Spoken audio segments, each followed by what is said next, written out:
Meus irmãos, que prazer, que honra. Eu não sei sinceramente quando nem como vai ser, mas eu fico imaginando. Eu falei hoje pela manhã, os irmãos se lembram, que se Deus permitir, dia 1º de julho vai completar 25 anos que eu estou pastoreando os irmãos.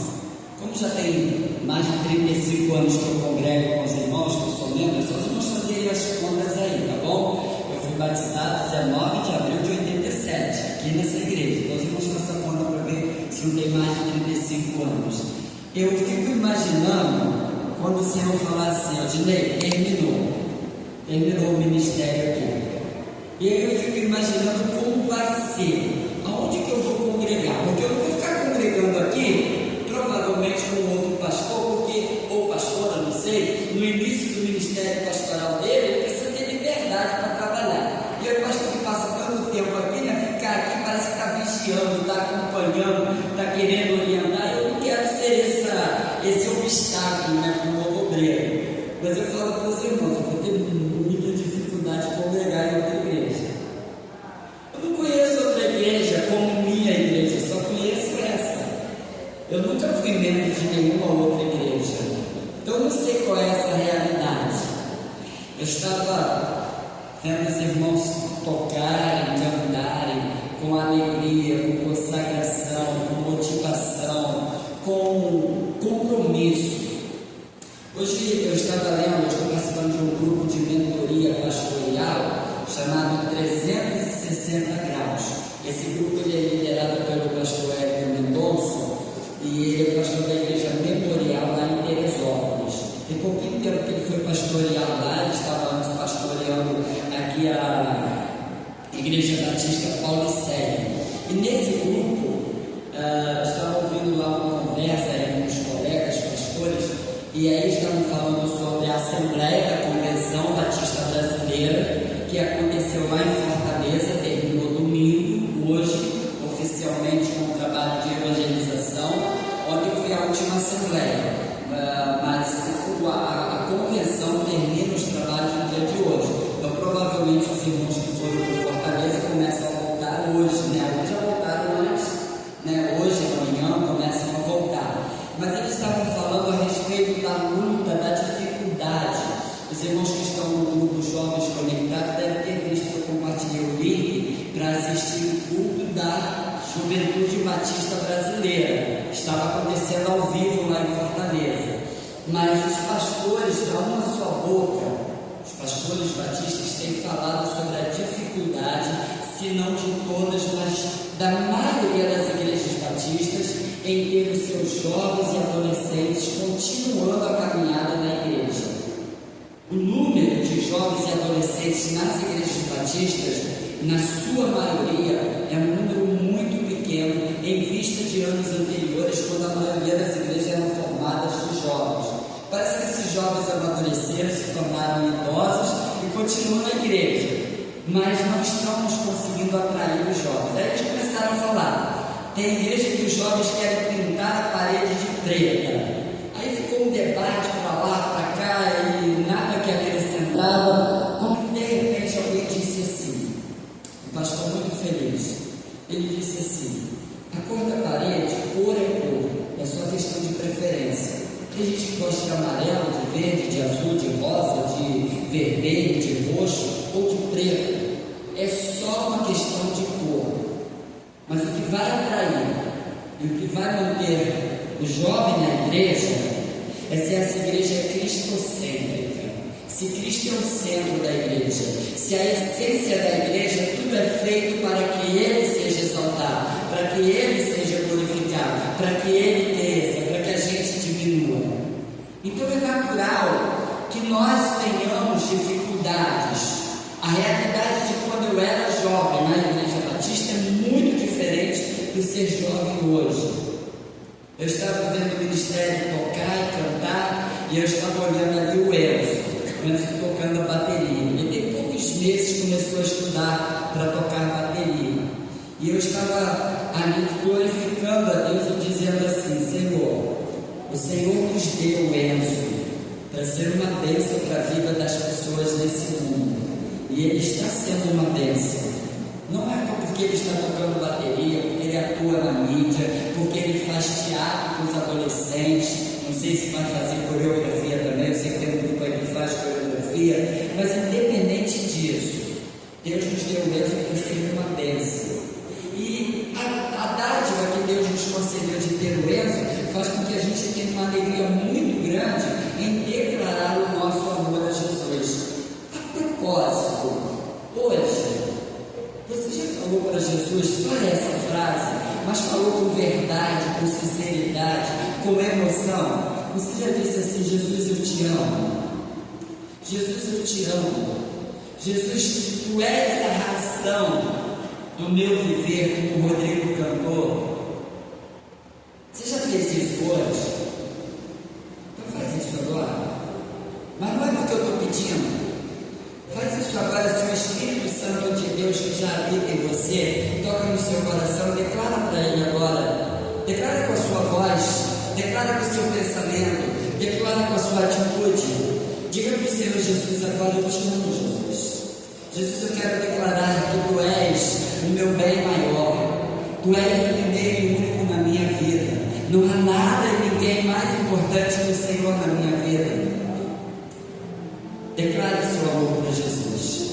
Os irmãos perceberam que ao longo do culto, a cada momento de cântico, de leitura bíblica, a palavra amor apareceu em várias vezes, em vários momentos a palavra amor apareceu.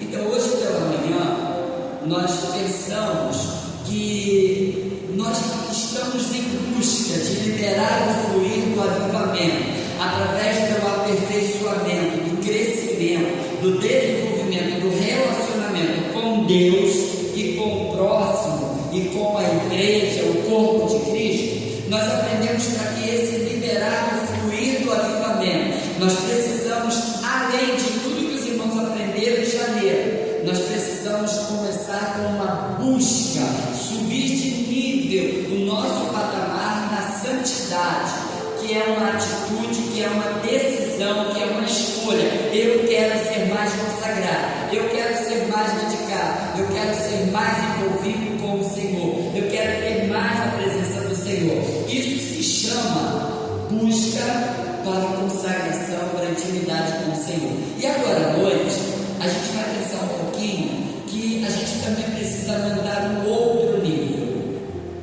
Aonde vocês acham que a gente precisa aumentar um nível? Eu já falei essa palavra agora, já pedi para você declarar. Nós vamos ser desafiados nesse momento a aumentar o nosso nível de amor para com quem? Para com Jesus, e para com vocês, e para com o próximo. Eu quero ler a palavra de Deus em Lucas capítulo 15, versos de 1 a 7. Vamos ler bem rapidinho?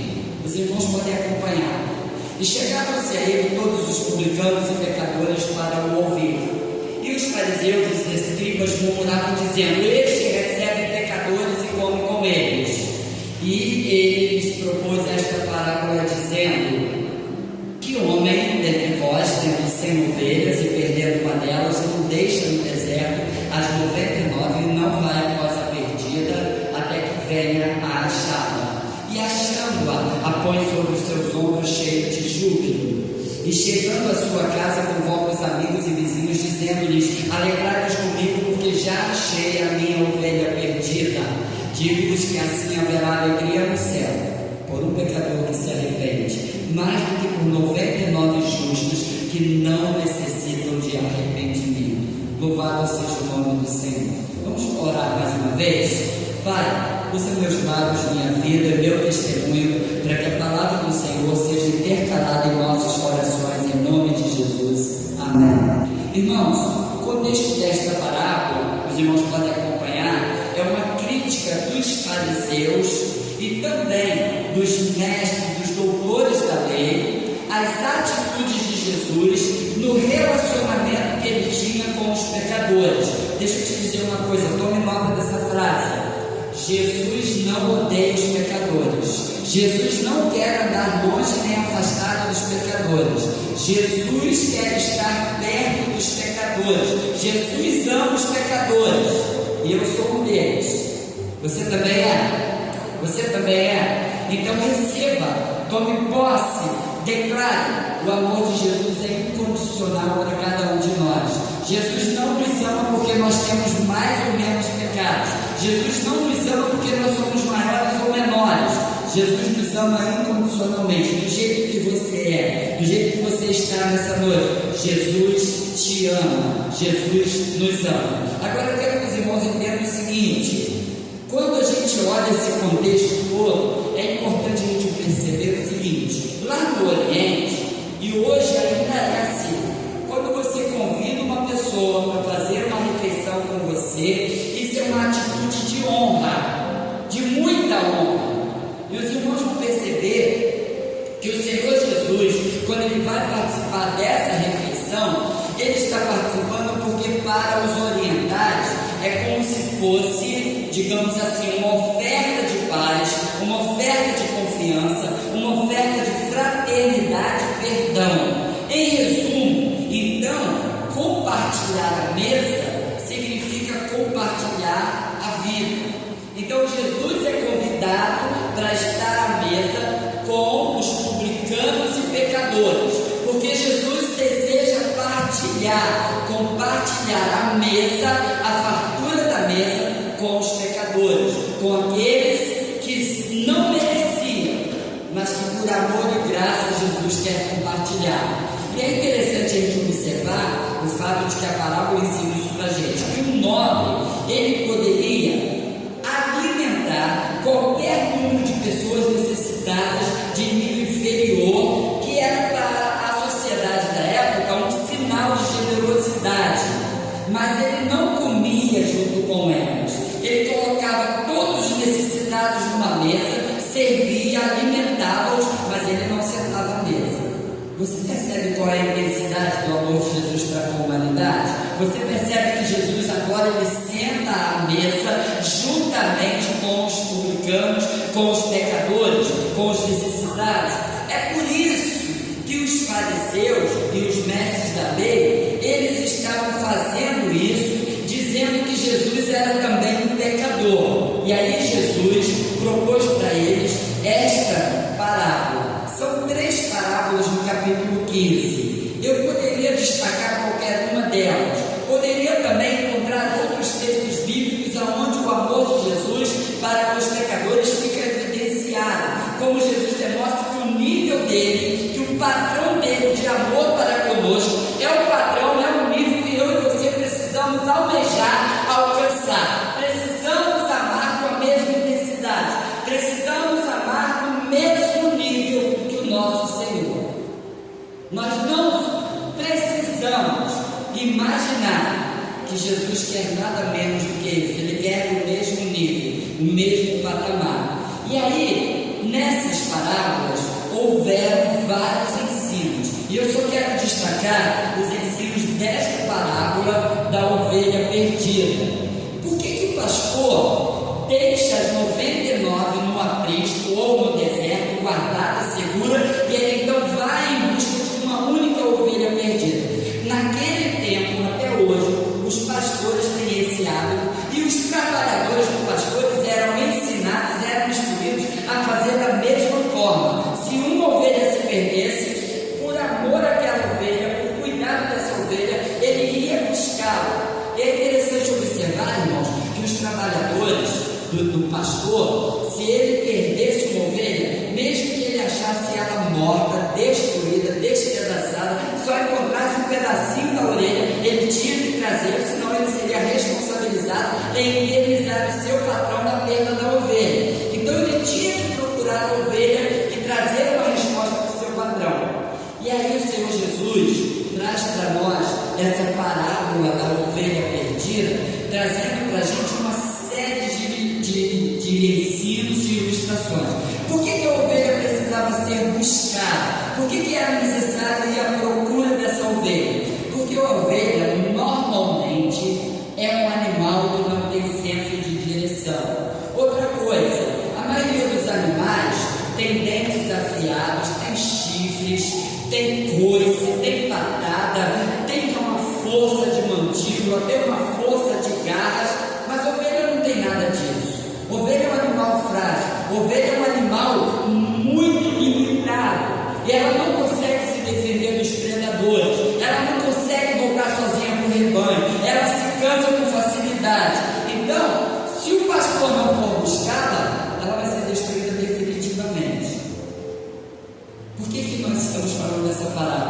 porque Jesus está mostrando o nível do amor que Ele tem para com os pecadores, para com os publicanos, para os que estão perdidos. E o Senhor Jesus espera que nós que já o conhecemos, que já conhecemos o seu amor, comecemos a analisar, a olhar e ter um nível padrão de amor para com Ele e uns para com os outros da mesma forma.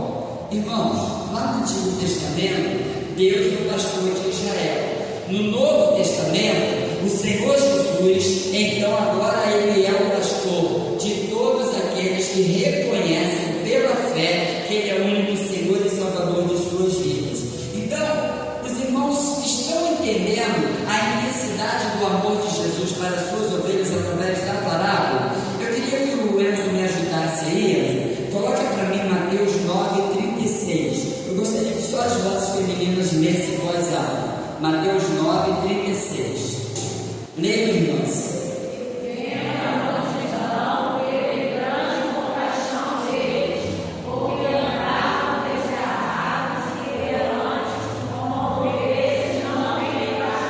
Agora são as vozes masculinas. Agora é Marcos 6, versículos de 32 a 34. Aí as vozes masculinas vão ler comigo. Vamos lá? Os homens comigo? E foram os sóis mudar para o lugar deserto. E a multidão viu partir, e muitos se conheceram, e correram para lá a pé de todas as cidades, e ali chegaram primeiro que ele, e aproximavam-se dele. E Jesus saiu, viu uma grande multidão, e teve compaixão deles, porque eram como ovelhas e não tinham pastor, e começou a ensinar-lhes muitas coisas. O coração de Jesus, por amor às ovelhas perdidas, doía. Jesus teve grande compaixão dos pecadores, das ovelhas perdidas. Ele teve grande compaixão de mim e de você. Amém, irmãos? Por isso, você reconhece isso? Grande amor, grande compaixão. Agora deixa eu te dizer uma coisa. Eu quero que você entenda o seguinte: que há algo que move o coração de Jesus ao olhar para você, para mim, mas talvez para outras ovelhas nessa noite. Existem ainda nos dias de hoje muitas ovelhinhas que ainda nem sabem que podem fazer parte do aprisco de Jesus.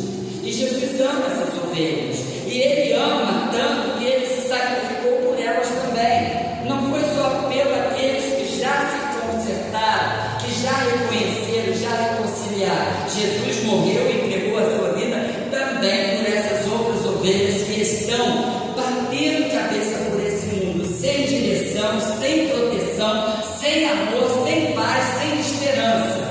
O amor de Jesus é desta forma e é desse tamanho. Então, nós podemos imaginar quantas ovelhas, irmãos, temos na nossa família, por exemplo. Você tem família, não tem? Você tem irmãos, filhos, netos, sobrinhos, cunhados, pais. Quantas ovelhas nós temos na nossa família que são ovelhinhas que estão perdidas, esfoladas, quebradas, partidas, com a perninha quebrada, não consegue se levantar, passando fome e sede espiritual? Jesus também é santo, e Ele quer que eu e você subamos o nosso nível de amor para com essas ovelhas, que a gente faça mais por essas ovelhas, que a gente se importe mais com essas ovelhas. Meus irmãos, amar uma ovelhinha limpinha, bem saudável, uma ovelhinha que já está dentro do aprisco é muito fácil para nós.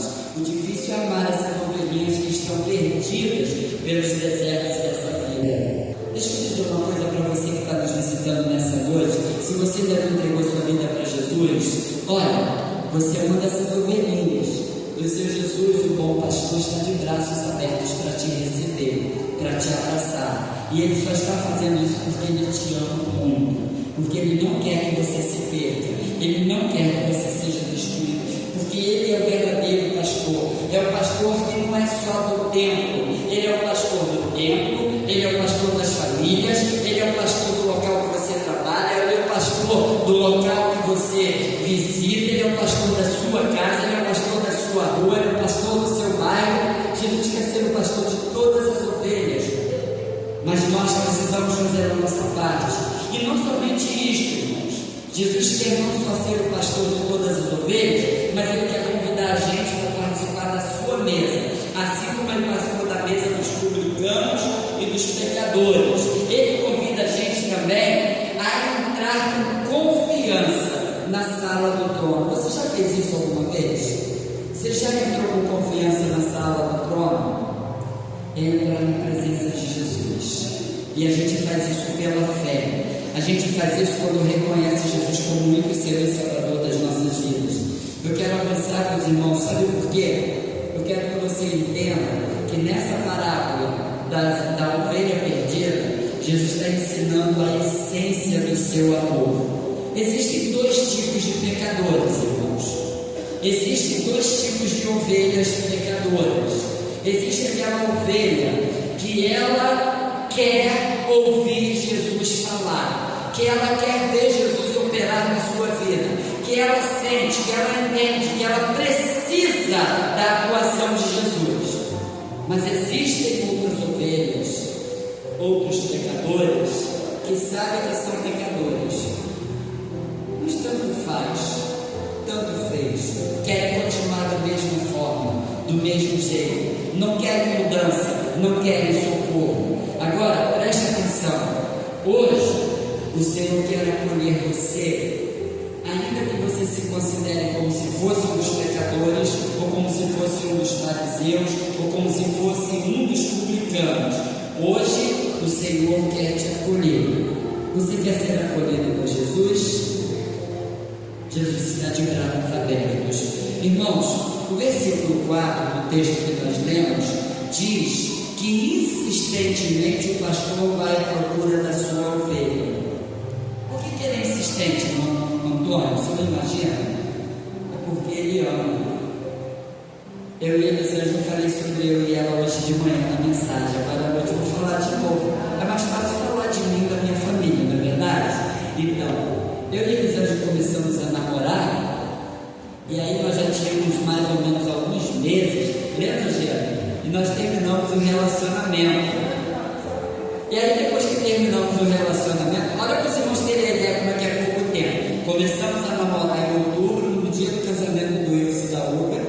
A gente começou a namorar. E aí, isso foi em outubro. Acho que foi dia 13, né, Uber? Cadê o Uber? Tá aí? Foi dia 13 de outubro? Isso. Começamos a namorar. Quando foi em abril, numa das minhas idas e vindas para São Paulo, que eu ia para São Paulo, ficava 15 dias trabalhando, vim, ficava final de semana aqui, sábado, domingo, e voltava para trabalhar de novo. E aí eu cheguei e falei para ela, vamos dar um tempo no nosso relacionamento, que a gente está distante, isso aqui. Foi eu voltar para São Paulo, caiu a ficha. Eu já estava todo preso, amarrado no amor dela, eu estava amando a Elisângela e não sabia.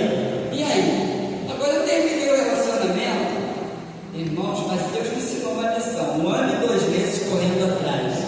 Todo dia eu insistia. Todo dia eu estava na casa dela. Eu voltei de São Paulo, voltei a trabalhar no Rio. Todo final de semana eu estava com ela. Só no finalzinho, aí o Senhor tocou no coração dela, sensibilizou ela. Quando eu já estava quase desistindo, já quase mudando de rota, aí ela falou assim: não, vou perder não. Aí ela aceitou. Irmãos, estou contando essa experiência pessoal só para os irmãos entenderem. O Senhor Jesus, Ele ensina nessa parábola que o bom pastor ele é insistente, mas Ele só insiste por amor. Ele não desiste, Ele persiste, Ele vai atrás. Não importa se a ovelha está perto ou longe, se ela está machucada, ferida, se está correndo risco, se já está morta, mas Ele vai até achá-la. Esse amor insistente. Eu queria que os irmãos entendessem que Deus está nos conclamando nessa noite para a gente mudar o nível do nosso amor, para a gente ter um amor insistente. Quantos de vocês aqui já demonstraram, já viveram essa experiência de um amor insistente?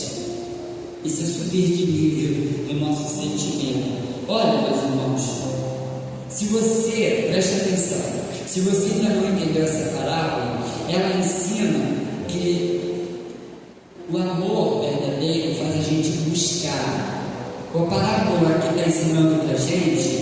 que Ele vai continuar buscando as suas ovelhinhas. É por isso que nessa noite, enquanto você está ouvindo essa palavra, o Senhor Jesus está batendo na portinha do seu coração. E Ele está batendo porque Ele não desistiu de você. Ele não esqueceu você. Ele te ama de verdade. Quem ama não desiste. Quem ama não entrega os pontos. E aí Ele continua batendo. A pergunta é a seguinte: você vai abrir? Você vai abrir a porta do seu coração? Mesmo assim, se você não quiser abrir agora, deixa eu te dizer uma coisa: você não vai conseguir fugir de Jesus, porque todos os dias Jesus vai estar te apresentando o amor dele. Sabe por que Ele faz isso? Porque Ele sabe que se você rejeitar o amor dele, você vai enfrentar um juízo final. E não há absolvição para você se você não estiver debaixo do poder da mão do advogado fiel, que é Jesus. E Ele quer que você esteja preparado para o juízo final. Por isso que Ele busca você, que Ele chama. É por isso que Ele não deixa você sozinho. E aí, quando Ele encontra, diz o verso 4, o que Ele fez com a ovelha? Coloca nos ombros e a carrega.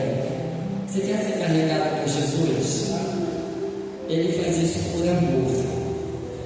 Então, se deixe ser trazido para o rebanho de Cristo, para a comunidade de Cristo, para a igreja de Cristo, por esse amor. Paulo, ele entendia muito do amor de Cristo, que ele disse assim: o amor de Cristo nos constrange. Paulo entendia muito sobre esse amor. Precisamos aprender a essência desse amor. Deixa eu te perguntar uma coisa.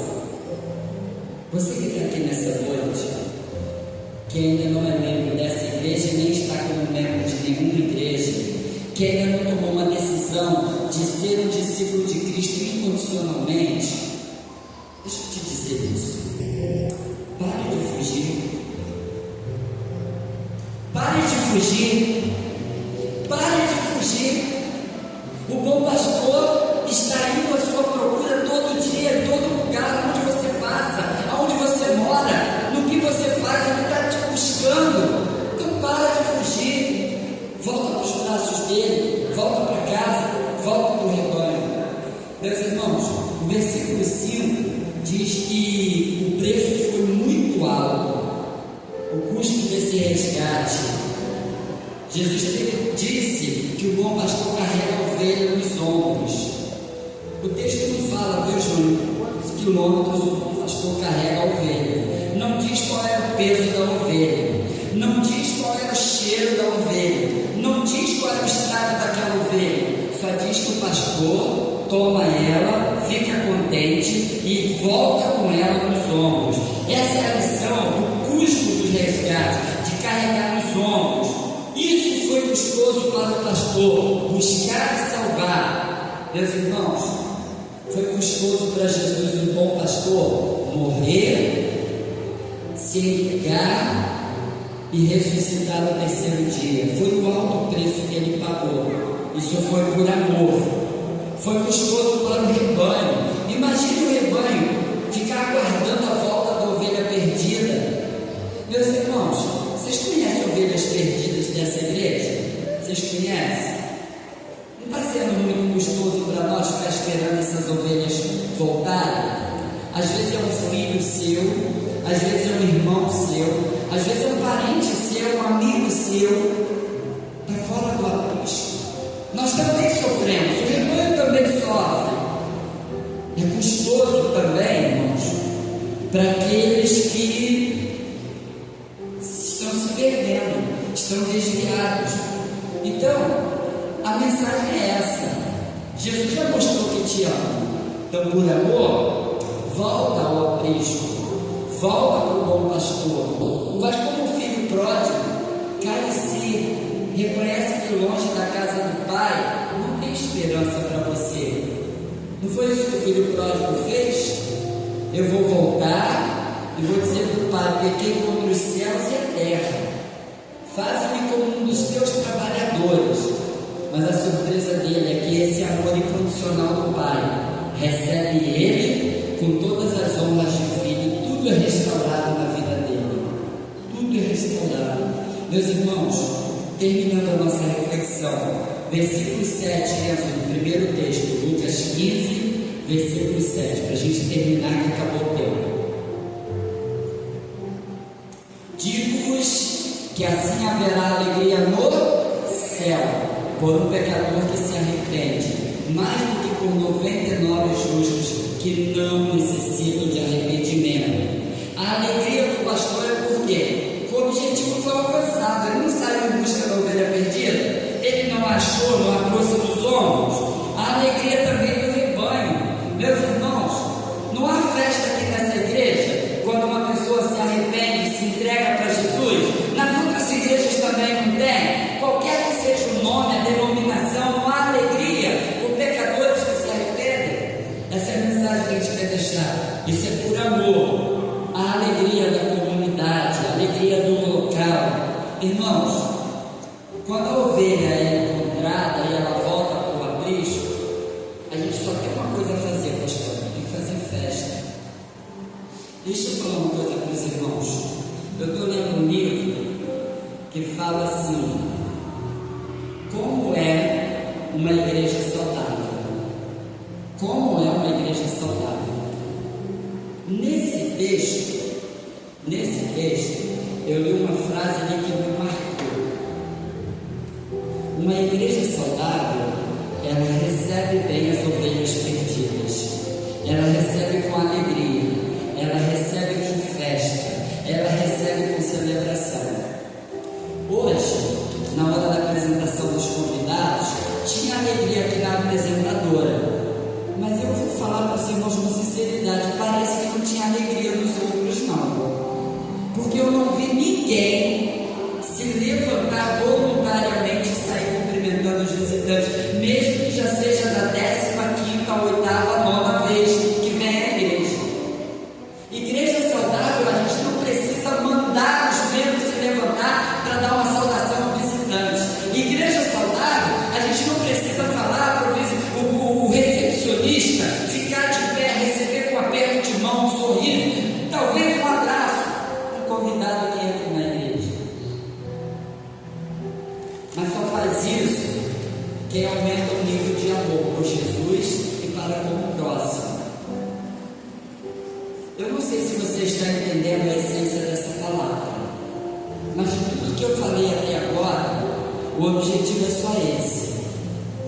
Jesus provou que nos ama e nós não precisamos provar, mas nós precisamos viver na essência de um amor progressivo e um amor aumentativo por Jesus e para com o próximo. É o amor que a gente demonstra um para com o outro na vida de comunidade, na igreja, que vai contagiar o nosso bairro, que vai contagiar a nossa família. A essência desse amor é que vai ajudar essa pessoa aquele voltar para o aprisco, aquele voltar para casa, aquele voltar para o lar. Entendemos essa palavra? Você recebe essa palavra? Vamos aumentar o nosso nível de amor?